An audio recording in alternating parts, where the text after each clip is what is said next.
today's workout is a 17-minute AMRAP of 10 down to 1. Thrusters, burpees and box jumps. Right, here's where you're going to have to concentrate, because you're going to start with 10 reps of each, 10 thrusters, 10 burpees, 10 box jumps. Then come down 1 rep for each movement and go 9 thrusters, 9 burpees, 9 box jumps.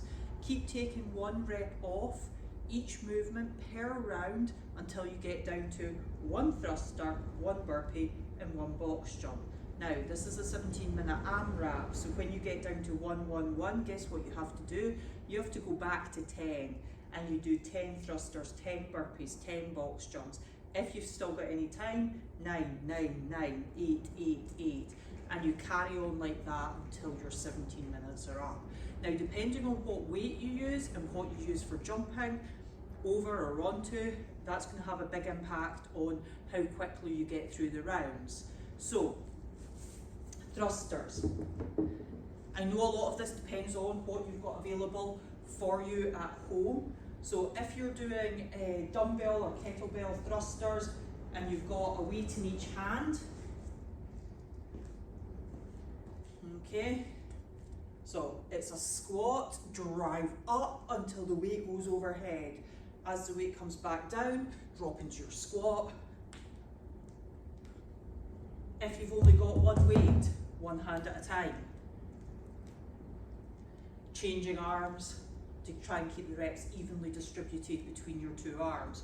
You could also consider holding that one weight between both hands. So you can do that with all sorts of things. It doesn't have to be dumbbells or kettlebells, any type of weight that you've got available to you. If you are lucky enough to have a barbell at your disposal, this is a great chance to use your barbell. For the burpees, nothing fancy here, it is just chest to floor burpees, standard. So drop down, your chest goes right onto the floor, bring yourself back up, jump your feet in, stand right up, jump and clap overhead. If you've got any problems with that, you can always step down and step up, so step your foot back rather than jump back, and step your foot in rather than jump in.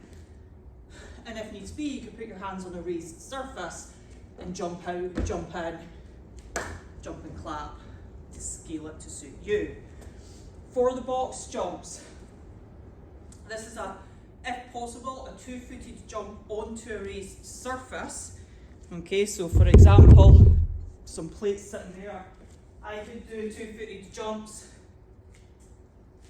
onto here, and you can either jump off or step off. Each time you land on the top, make sure that you stand up fully.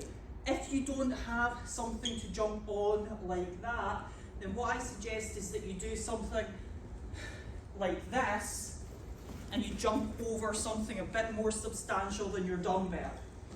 Okay, so for example, a backpack, a hold all, and you do your 2-footed jump over that.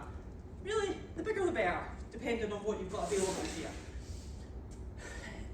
Depending on how you get on with jumping, like you've got plenty of options here. You could do a jump over your dumbbell if that's challenging for you. You could do broad jumps. I've seen people like jump over their living room rug, that sort of thing, that's quite cool.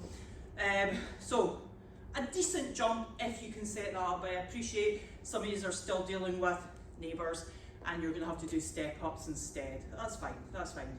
If needs be, you could always consider doing them as weighted step ups to make them a bit more challenging. So what I'm trying to say is try to make, within the capabilities of the equipment that you have at home, try and make the thrusters and the box jumps or the jump overs reasonably challenging but still doable, obviously. That's it. I think this one will be quite interesting. We play with you a bit mentally as well as physically. Let's see how we get on with this.